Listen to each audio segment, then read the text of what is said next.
Hello friends, welcome to our channel. இன்றைக்கி நம்ம ஒரு சூப்பரான வேலையை பற்றின தகவல் தான் பார்க்க போகிறோம். அதாவது மத்திய எண்ணெய் மற்றும் இயற்கை எரிவாயு கழகம் இருக்க பாருங்க, அங்கேருந்து உங்களுக்கான வேலையை இப்போ அறிவிச்சிருக்காங்க. இப்போ அந்த வேலைக்கு யாரெல்லாம் அப்ளை பண்ணலாம், இது தேவையான எலிஜிபிலிட்டி என்ன, இதை பற்றின மொத்த இன்ஃபர்மேஷன் தான் இந்த வீடியோ பார்க்க போகிறோம். இந்த வீடியோ ஸ்கிப் பண்ணாமல் ஃபுல்லாக பாருங்கள். அது மட்டும் அல்ல, இந்த வீடியோ நிறைய பேருக்கு ஷேர் பண்ணுங்கள். ஓகே, ஓஎன்ஜிசி இருக்கு பாருங்க, அங்கேருந்து உங்களுக்கான வேலையை இப்போ அறிவிச்சிருக்காங்க.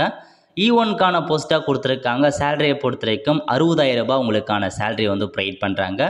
இது இல்லாமல் உங்களுக்கு பேசிக் பே அலவன்ஸ் எல்லாமே இருக்குது அப்படின்றத மென்ஷன் பண்ணியிருக்காங்க. ஓகே, என்னமான பதவிகள் கொடுத்துருக்காங்க அப்படின்னா, first Jio science discipline geologist கேட்டிருக்காங்க. 5 வேக்கன்சி கொடுத்துருக்காங்க.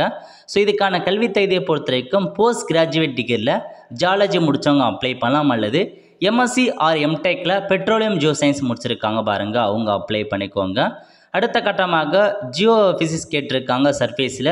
இதுக்கு பார்த்தா போஸ்ட் கிராஜுவேட் டிகிரியில் ஜியோ ஃபிசிக்ஸ் முடித்தவங்க அப்ளை பண்ணிக்கோங்க, அல்லது எம்டெக்கில் ஜியோ ஃபிசிக்கல் டெக்னாலஜி முடித்தவங்க அப்ளை பண்ணலாம், அல்லது post graduate degree in physics with electronic முடித்தவங்க அப்ளை பண்ணலாம். ஓகே, நெக்ஸ்ட்டு ஜியோ ஃபிசிக்ஸில் பார்த்தா வெல்ஸ் கேட்டிருக்காங்க. இதுக்கும் அதே மாதிரி தான் போஸ்ட் கிராஜுவேட்டில் ஜியோ ஃபிசிக்ஸ் முடித்தவங்க அப்ளை பண்ணிக்கோங்க, எம்டெக்கில் ஜியோ ஃபிசிக்கல் முடித்தவங்க அப்ளை பண்ணலாம்.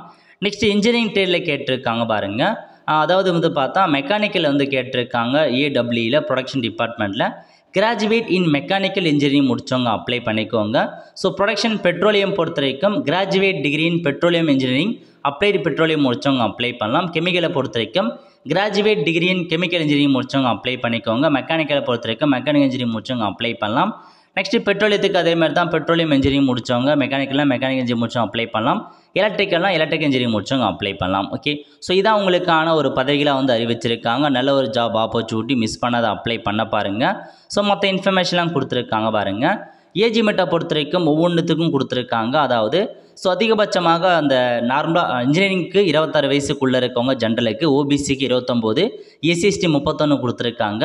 அந்த ஜியோலஜிஸ்ட் பதவிக்கு மட்டும் ஜென்ரல் கேட்டகரிக்கு 27, ஓபிசிக்கு 30, எஸ்சிஎஸ்டிக்கு 32 அறிவிச்சிருக்காங்க. அதுக்கு ஏற்ற மாதிரி அப்ளை பண்ணுங்கள். எப்படி செலெக்ஷன்ஸ் பண்ணுறாங்க அப்படின்னு பார்த்தோன்னா, selection process first computer based மூலமாக டெஸ்ட் வைக்கிறதா சொல்லியிருக்காங்க. அதை வச்சு தான் செலெக்ஷன் பண்ணுறோம். அதுக்கடுத்து இன்டர்வியூ வைக்கிறாங்க. இதை பேஸ் பண்ணி தான் சைட் பண்ண போகிறாங்க. ஸோ கம்ப்யூட்டர் பேஸ்டு மூலமாக 85 மதிப்பெண்ணும், இன்டர்வியூக்கு 15 மதிப்பெண்ணும், டோட்டலாக 100 மதிப்பெண்களுக்கு உங்களுக்கான எக்ஸாமினேஷன்ஸ் அறிவிச்சிருக்காங்க. ஓகே, அதேமாரி உங்களுக்கான சிலபஸ் கொடுத்துருக்காங்க, பேட்டர்ன் கொடுத்துருக்காங்க. எக்ஸாம் பொறுத்த வரைக்கும் சென்னையில் நடக்கும் அப்படின்றத அறிவிச்சிருக்காங்க. எப்படி அப்ளை பண்ணலாம்? அப்ளை பண்ணுறதுக்கான கடைசி தேதி 24/1/2025, அதுக்குள்ளே அந்த வேலைக்கு அப்ளை பண்ணுற மாதிரி இருக்கும். ஸோ ஃபீஸ் பொறுத்த வரைக்கும் general category, economical weaker section, ஓபிசிக்கு 1000 ரூபாய் பேமெண்ட் பண்ணுற மாதிரி இருக்கும்.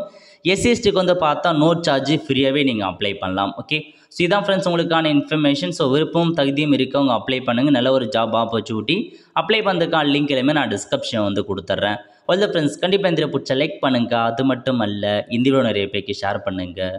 அடுத்து ஒரு நல்ல சந்திப்போம். நன்றி, வணக்கம்.